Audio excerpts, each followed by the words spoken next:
ይኸው ፈትሹን አሰናብቱ። መሄድ እፈልጋለሁ። ፋንቱ ወዴት? በቃ በሰላም ከዚህ ቤት መውጣት እፈልጋለሁ አልኩ። መውጣት እፈልጋለሁ። ምን ሆነሻል? ምንድን ነው ፋንቱ? ቆይ አልገባኝም ግን መቼ ነው እዚህ ቤት ውስጥ ሰራተኛ የሚበረክተው እንዴ? አዜብና ፓንዶራ እንደሆኑ ለራሳቸው ምስኪን ሰው ፊት የማይደርሱ። ቆይ ጥላም አይደል እንደዚህ የሚያደርጋችሁ? ችግር የለውም እኔ ብቻ አናግራታለሁ። እንዴ አንቺ ማነሽ? ማለት እኔ ያለው አይደል እንደ ቤት ባለቤት ራሴ አናግራታለሁ። ፋንቱ የኔ ውድ ሲመስለኝ እዚህ ቤት የሆነ ሰው አስከፍቶሻል መሰለኝ። በቃ እኔ ወደ ኪችን ሄድና እኔና አንቺ ቀር ያላት ነገር ካለ ለምን እዚሁ አታወራ? ምንም የምንነጋገረው ነገር የለም። መሄድ እፈልጋለሁ አልኩ። በቃ መሄድ እፈልጋለሁ። ፈትሹና አሰናብቱኝ። ፋንቱ ወይ ራዚ እባክሽ በቃ መሄድ እፈልጋለሁ አልኩ አይደለ? ነይ አንቺ አይደል እንነጋገረው ነው መሄድ ካለብሽ ይጀምር ማለት ምን ማገባኝ? ምንድነው እዚህ ቤት እየተካሄደ ያለው ነገር ምንድነው? ፋንቱን ካጠገቤ ስታሸሻት ለሁለተኛ ጊዜዋ ነው። ምን? አዎ ሁሉንም። ባለፈው መጣችና የሆነ ትልቅ ነገር ልትነግረኝ ነበረ። ከዛ ግን አሴብ መጣ አጣርፋ ወሰደቻት። ማን ያውቃል እንግዲህ ያቺ አክስት ተብያዋን በመርዝ እንግደላት ሲሉ ተደብቃ ሰምታ ሊሆን ይችላል። ይሄ ቀልድ ነው ብለሽ እየቀለድሽ ባልሆነ ብቻ። አይ ወንድሜ ጋራጃው ጀርባ ብዙ ነገር እየተካሄደ ነው። አይዞሽ ሚስጥርሽን ለማንም አልነግርብሽም። ግን ከዚህ በኋላ እዚህ ቤት መቆየት አልፈልግም። እውነት ለመናገር እዚህ ቤት አንድ ደቂቃ እንድትቆይ አልፈልግም ነበር። ግን ደግሞ ይሄን ሚስጥር በነገራችን ላይ ልጅሽ ነው የኔ ሰዎች እየተከታተሉ የፈለጉት ሰዓት የፈለጉትን ነገር ማድረግ ይችላል። ሰሚኛለሽ? ከልጅ አናት ላይ ውረጂ። ከዚህ በኋላ ልታስፈራሪኝ እንዳትሞክሪ። እያንዳንዱ ነገር ለኮማንደር ነግራቸዋለሁ። እህታቸው ልትገኝ እንዳሰብሽ ነው ጨምር። ቆይ ግን አንቺ ይሄን ያህል አዜብ በምን እያስፈራራችሽ ነው? ተይኝ እባክሽ። ምንም አትጠይቂ። እኔ ማንም ያስፈራራኝ ሰው የለም። ምን ነገር አትጠይቂ። ምናልባት የምትነግሪኝ ከሆነ እኮ እኔም ለሷ የሚሆን ጥሩ ማስፈራሪያ አለኝ ብዬ እኮ ነው። ምን አክስቴ ግን በጣም ነው አይደለም የምትጠይቅ? በጣም ምን በጣም ነው እንጂ የምወድሽ። ምን ማለትሽ ነው? እኔ እኮ ማለት ልክ እናትሽም ጭምር ነኝ። ደግሞ ቅድም አላየሽኝም እንዴ? በልሁ ፊት እናትሽን እህቴ ብዬ ስጠራት አላየሽኝም? እባክሽ ከኔ ይልቅ ለሶሊያና ነው የምታዳጊው። ያው ምንም ያህል በወዳትም ግን እንደበልሁ አልሆንም። ወይኔ ግን ሶሊን ምን ያህል እንደሚወዳት በልሁ እንዴት እንደሚንገበገብላት። አባት ሴት ልጁን ይወዳል ይባላል፣ የበልሁ ግን ይለያል። ወይ ስማ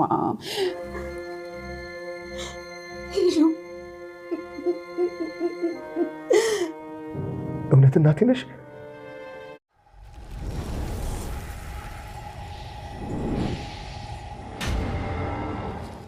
ናሆም ከስንት ፍለጋ በኋላ የእናቱን ድምጽ በስልክ ሰማው። ፋንቱም ልጇን ማናገር አልቻለችም። እንባ እየተናነቃት ልጄ ናሆም ስትለው ስልኩ ተቋርጧል። ሶሊያና ፓንዶራን እንዳታምናት በጭራሽ ከዚህ በኋላ እሷን እንድታናግራት አልፈልግም፣ ስልኳን ብሎክ አርጋት ብለው ነበር። ግን እናንተ ሰዎች ከእናቴ ምንድነው የምትፈልጉት? እናቴ አንድ ነገር ብትሆን አለቃችሁም። የገንዘብ ችግር ከሆነ ያለባችሁ የፈለጋችሁትን ልስጣችሁ፣ እነማን ናችሁ እያለ ነበር። ሶሊያና እኔ እናትና ልጅ እንዲገናኝ ነው የምፈልገው፣ ሌላ ምንም አላማ የለኝም። ግን ደግሞ ይሄን የማደርገው የፓንዶራን ስልክ ከስልክ ላይ ስታጠፋ ብቻ ነው ብለዋለች። ሰርኬ ፓንዶራና ወይዘሮ አዜብ ስለ ሰርኬና ስለ ሶሊያና ምን ማድረግ እንዳለባቸው እየተመካከሩ ሳለ ሶሊያናን እስከ መጨረሻው ልትሸኛት እንደሆነ ስታቀድ ሰርኬ ሁሉንም ነገር ሰምታለች። ግን ደግሞ ባልሰማ ስቃ አሳልፋለች። አዜብዬ ፓንዶራዬ ነው ወድ እያለች ሰርክሽ እንግዲህ ትችልበታለች ማለት ነው። ፋንቱ ቤቱን ለቅቄ ልውጣ ብትልም ግን ደግሞ ይህን ትልቅ ሚስጥር ይዘሽ ከዚህ ቤት በጭራሽ አትወጭም ብለው እናትና ልጅ ደብድበዋታል። ከድብደባም በዘለለ ደግሞ በልጁ አስፈራርተዋታል። አዜብ የሚከታተለው ሰው ለናሆም አዘጋጅታለች። እያንዳንዱን እንቅስቃሴውን በቪዲዮ እየላኩላት ፋንቱን እስረኛ አድርጋ አስቀምጣታለች። ፋንቱ ሶሊያናን በድጋሚ አምናታለች። ግን ደግሞ ሶሊያና የእውነት ትታመንላት ይሆን? የእህቷ ተንኮል ገብቷታል ወይስ ምን ሊፈጠር ይችላል? ሰላም ጤና ይስጥልን። እንደና የተወደዳችሁ እንደምን አላችሁ? በያላችሁበት የዓለም ዳርቻ ሰላምታችን ይድረሳችሁ እያልን በአዲስ መተናል። በቅንነት ላይክ፣ ሼር፣ ሰብስክራይብ እያደረጋችሁ ቤተሰብ አድርጉን። ፋንቱ እንግዲህ ስላሳዘነቻትና ስለምትወዳት ሶሊያናን አምናት ሁሉንም ታሪኳን ምናልባት እሷን ሊያጸናት ከቻለ ሊያበረታት ከቻለ ብላ የሷ የልጇ የናሆምና የሶሊያና ታሪክ ተመሳሳይ ስለሆነ ልዩነቱ የናሆም እናት እጅግ መልካምና ሩህሩህ መልካም ሴት እንደሆነችና የነዚህኞቹ ደግሞ ባስመሳይ የተሞሉ ሆነው ሳይሆን እያስመሰሉ የሚኖሩ እንደሆነ ነግራታለች ማለት ነው። እና ከዛ ውጭ ሌላው ታሪካቸው የሁለታቸውም ተመሳሳይ እንደሆነ ነግራት ነበር። ሁሉንም ነገር አንድም ነገር ሳትደብቅ ፋንቱሽ ለሶሊያና ሁሉንም ሚስጥሯን አጫውታት ነበር። እናም እንግዲህ ሶሊያና እህትሽንና እናትሽን ተጠንቀቂያቸው ብትባልም አክስቷ ሆን ብለው እሷ ጋር ሊያጣሏት ስለመሰላት ከልብ አምናት ነበር። እናም ናሆምን እንግዲህ ናሆም የፋንቱ ልጅ እንደሆነና ፋንቱን ፓንዶራን ለምን እንደምትከታተላት አንድ በአንድ ነግራት ነበር። ያንንም ፓንዶራ ወዲያውኑ ለወስዳ ለእናቷ ነበር የተናገረችው። በዚህም የተነሳ ፋንቱ ብዙ መከራ ደርሶባታል። ብዙ መንገላታት፣ መመናጨቅ፣ መሰደብና እንዲሁም በልጇ እያስፈራራቻት ነበር። እናም እንግዲህ ከዛ ስትሮጥ የመጣችው ፋንቱ የመጣችው ሶሊያና ክፍል ነበር። ሶሊያናን እንዲያነቀቻት መተንፈስ እስከሚያቅታት ድረስ ትንፋሿን ልታቋርጥ ይዛ ነበር። እኔ ለምንድን ነው ያመንኩሽ? እንዴትስ አመንኩሽ? እያለች ነው። ሚስጥሬን ሁሉ አትናገሪ ብነግርሽ እንዴት አሳልፈሽ ትሰጭኛለሽ? ለምንድን ነው አንቺን ያመንኩት? እያለች ሰርኬ ፋንቱ እጅግ በጣም ስሜታዊ ሆና እየደበደበቻት ነበር ማለት ነው። ድንገት ፓንዶራ መታ ፋንቱን በጥፊ መታታለች። ብዙ ጥፊዎቹን አሳርፋባት አመናጭቃ ከዛ ክፍል እንድትወጣ አድርጋታለች። ፋንቱም ሻንጣዋን ጠቅልላ አሰናብቶኝ እያለች ነው። ሶሊያና ፋንቱን ደሞ ለአንድ ተራ ሰራተኛ እንዴት እንደዚህ ታረጋሻለች ባለቻት ጊዜ ሰራተኛ ላልሽበትና ሚስጥሬን ላባከንሽበት ብላ ሁለት ደሳስ የሚሄዱ ጥፊዎቹን አቅምሳታለች። ፓንዶራም እኔ ላንቺ ብዬ በተቆረቆርኩልሽ ጭራሽ ለኔ እህት ጥፊ ይገባኛል? ምን ስላጠፋሁ ነው ለኔ ጥፊ የሚገባኝ? ብላ እጅግ በጣም አዝናና ተከፍታ ወዴን ቤተሰቦቿ ዘንድ ሄዳለች። ግን ደግሞ ከዚህ ሁሉ ለምን ቀለል ያለ መላ አልዘይድም ብላ ስታስብ የመጣላት ሐሳብ እንግዲህ ፊቷን በሜካፕ ደመቅ አርጋ ፊቴን አበለዘችኝ ብላ አባቷን ለማሳመን ነበር። ኮማንደር በልሁና ወይዘሮ አዜብ ቁጭ ብለው እያወሩ ነበር። በዚህን ጊዜ አቶ ኮማንደር የሶሊያና ልደት ሰሞኑን እንደደረሰና ለልደቱም ደግሞ ቆንጆ ዝግጅት መዘጋጀት እንዳለበት እየተናገረ ነበር። ግን ደግሞ ወይዘሮ አዜብ አንተ ትኩረትህ ሙሉ ሐሳብህ ያለው ሶሊያና ላይ ነው። ፓንዶራን ጭራሽ ረስተሃታል። አንድም ቀን ስለ ፓንዶራ አስበህና ተጨንቀህ አታውቅም። የፓንዶራም እኮ ልደት ደርሷል። ግን ደግሞ ስለ እሷ ልደት አንድም ቀን እንኳን በስተት ስታወራ ሰምቼህ አላውቅም። ምንድነው ያለብህ ችግር? አሁንም ቢሆን ለሶሊያና ፊስ እየሰጠሃት ነው ብላለች። በዚህ የተነሳ በልሁና ወይዘሮ አዜብ ተጨቃጭቀዋል። ድንገትም እንግዲህ ሰርኬ ወደዛ ቤተሰብ ተቀላቅላለች ማለት ነው። ሶሊያና ስትሉ ሰማሁ ልበል እያለች ዳ ቁጭ ባለች ጊዜ እዚህ ቤት ምን እየተፈጠረ ነው ያለው ብሏል። እናም እንግዲህ አዜዬ የኔ እህት እያለች ሰርክሽ አንጀቷ እያረረ ቢሆንም እንግዲህ ጥርሷን እየገለለጠች አስመስላ እኛ የምንዋደድና የምንተሳሰብ እህታማቾች ነን ብላለች። ወይዘሮ አዜብም አዎ በዚህ ሁኔታ ረጅም እንዘልቃለን እያለች ነው። እንግዲህ ሁለቱ የሚተዋወቁበት የራሳቸው ሚስጥር አላቸው። ግን ደግሞ ኮማንደር አሁን እዚህ ቤት ውስጥ ምን እየተፈጠረ እንደሆነ ግራ እያጋባው ይገኛል። ምክንያቱም ሁለታቸውም ማስመሰሉን ተያይዘውታል። ቆይ እዚህ ቤት ምንድነው እየተፈጠረ ያለው ብሏል። በስተመጨረሻም እንግዲህ ፋንቱ ስትሮጥ መታ አሰናብቶኝ ይኸውና እቃዬን ፈትሹ ብላለች። በዚህን ጊዜ ሙሉ ቤተሰቡ ተደናግጧል። ሰርክሽ እንግዲህ እዚህ ቤት ለምንድነው ሰራተኛ የማይበረክተው? ይመጣል ይሄዳል፣ ምንድነው ነገሩ? ቤተሰቡ እንደሆነ እጅግ በጣም መልካም ሰው ነው፣ እየጠገባችሁ ነው አይደል እያለች ነበር። እናም እንግዲህ ፋንቱ እኔ መሄድ እፈልጋለሁ አልፈልግም እያለች ነው። ኮማንደሩ ወዴት ነው መሄድ ያለበት? ወዴት ነው የምትሄጂው? የትም መሄድ አይጠበቅብሽም ቢላትም ማን እንዳስቀየመሽ ስትጠይቅ እኔ ምንም አልፈልግም መውጣት ነው የምፈልገው አሰናብቱኝ ብላለች። አዜብ ልክ እንደ ጨዋ ሰው እንደ ደህና ሰው በጭራሽ ከዚህማ አትወጭም፣ ያስቀየመሽን ሰው እኔ ያናግራለሁ እንጂ ስለዚህ አንቺ ከዚህ ቤት አትወጭም እያለች ነው። ሰርኬ እኔ ላናግራት፣ እኔ ችግሩን ልፍታ ብላ ብድግ ስትል አይ በጭራሽ እንደዛማ መሆን የለበትም ብላለች።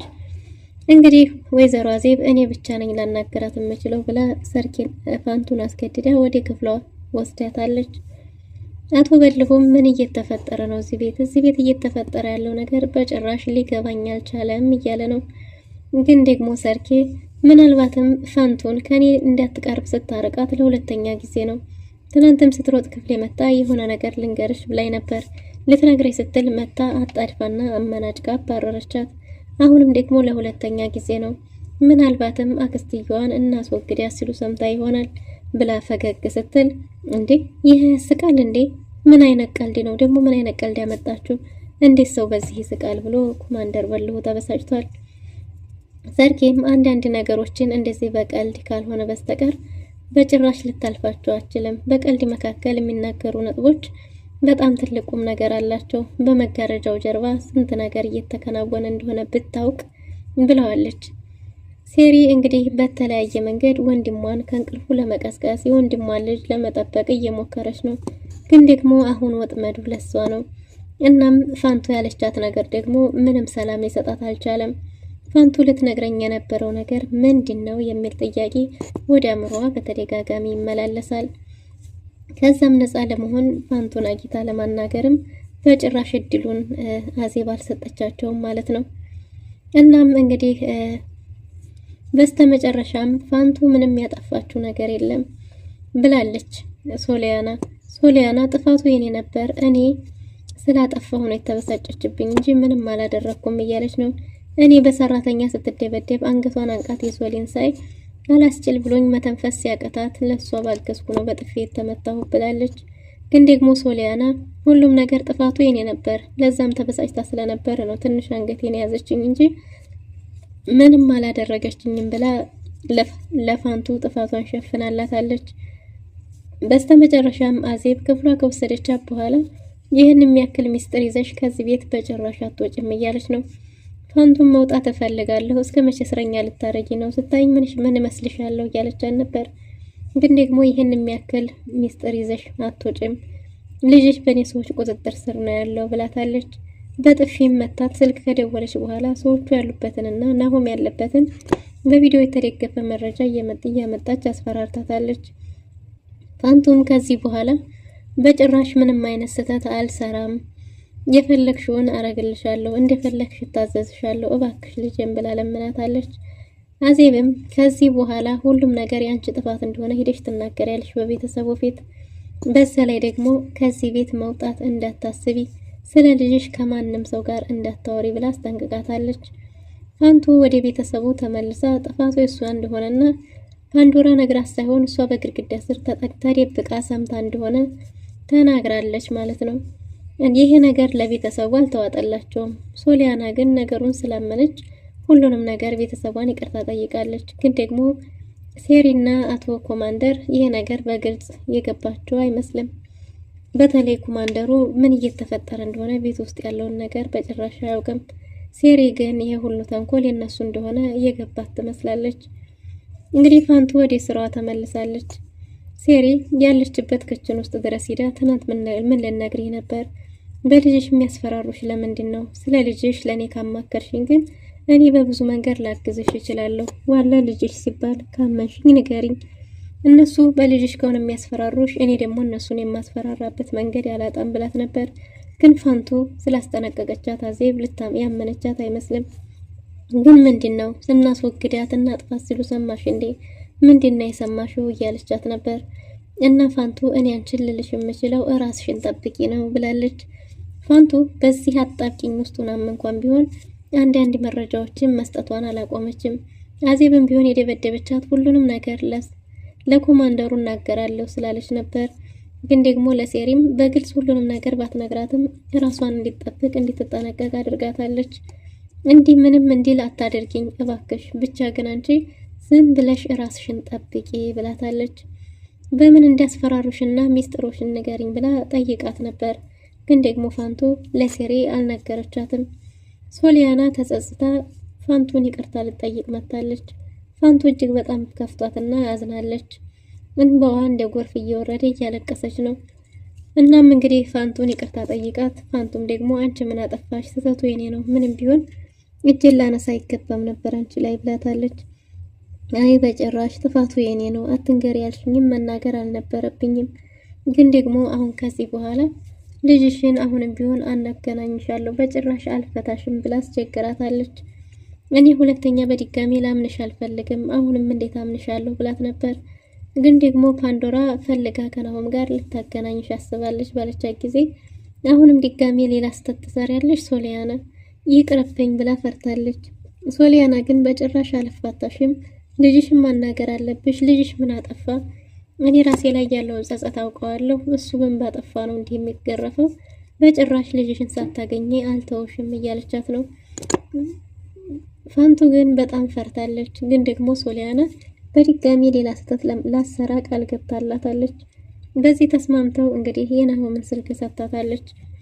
ፓንዶራና ወይዘሮ አዜብ ተደብቀው እያወሩ ነው። ፓንዶራ ለጓደኛዋ ለእህቷ ወጥመድ ያዘጋጅታታላታለች። በድጋሚ ራሷን አርክዛ በራሷ ጊዜ ራሷን እንድታጠፋና ተማራ ቤቱን ለቃ ብን ብላ እንድትጠፋ የተቻላትን ወጥመድ ሁሉ ታዘጋጃለች። በአሁኑ ግን የከፋ ይመስላል። ለእናቷን መናገር አልፈለገችም። ግን ደግሞ ለጓደኛቸው ጀውላ ምሽት ክለብ እንዲዘጋጅና አብረው እንደሚሄዱ ተናግራለች። ሴሪ ይህንንም ጫፍጫፉን የሰማች ትመስላለች። ግን ደግሞ ባልሰማች ሆና ፓንዶራን የኔ ቆንጆ እያለቻት ነበር። ፓንዶራም አንቺ ሶሊያናን ነው እንጂ እኔን አትወጂኝም እያለቻት ነው። አንቺ የእናቱ ልጅ ቆቅ ነሽ ብላለች። ሴሪ ፓንዶራንም ሆነ እናቷን አትወዳቸውም። ፓንዶራ የብዙ ሱሶች ባለቤት እንደሆነችም ታውቃለች። ግን ደግሞ ይሄ ሁሉ ሚስጥር ይዛ እስከ መቼ እየጠበቀች ነው? በስተመጨረሻም እንግዲህ ወይዘሮ አዜብ ለሶሊያና ያዘጋጀሽውን ነገር ንገሪኝ ስትል ህይወቷን እንደምታጠፋ ስትነግራት እንዴ ለሴሪ ያዘጋጀነውን ለሷ አረክሽው እንዴ ስትል ድንገት ሴሪ ደርሳለች። ጠራችሁ ይልበል ብላ ሰተት ብላ መጣለች። ግን ደግሞ እንደዚህ ነበርሽ እንዴ እንኳን ደህና መጣሽ ብለው በጥርሷ ተቀብለዋታል። እሷን ብትሆን እንዳመጣጣቸው ትሸኛቸዋለች። ፋንቱ እንግዲህ ሶሊያና ለፋታ ስትላ ስልኩን ሰጣታለች። ለናሆም ደውላላት። ናሆም እናቱ ስትደውይ እናቱን ድምጽ ሰማ። እማዬ እባክሽ አናግሪኝ፣ ጥፋቴ ምንድነው እንዲህ የምቀጣው እያለ ነበር። ሄሎ እኔ ነኝ ብላ ሶሊያና ስትተዋወቀው እናንተ ሰዎች ምንድነው የፈለጋችሁት? ምን ፈልጋችሁ ነው? ከእናቴ ምንድነው የምትፈልጉት? ምን አርጊ ነው የምትሏት? ገንዘብ ፈልጋችሁ ሆነ የፈለጋችሁትን ላድርግላችሁ፣ እናቴ ምንም አታርጉብኝ እያለ ነው። ሶሊያና እሷ ምንም ፈልጋ ሳይሆን እናቱ ጋር እንድትገናኝ ፈልጋ እንደሆነ ስትነግረው እንዴ እናንተ ሰዎች ምንድነው ሐሳባችሁ ብሎ ነበር። እሷም ሰሞኑ የምታወራትን የፓንዶራን ስልክ ከስልክ ላይ ብሎክ አርግ፣ በጭራሽ እሷን እንዳታናግራት፣ እኔ የምፈልገው እናትህን እንድታገኝ ነው ብላው ነበር። እንዴት አምንሻለሁ ብሏት ነበር። ግን ደግሞ የእናቱን ድምጽ ሰምቷል። እባክሽ የእናቴን ድምጽ እንድሰማ አርጊ ብሎ ነበር። በስተመጨረሻም እንግዲህ ፋንቱ የልጇን ድምጽ ስትሰማ እንባ እየተናነቃት ማናገር አቅቷታል። ናሆም ግን የእናቱን ድምጽ በመስማቱ እጅግ በጣም ተደስቷል።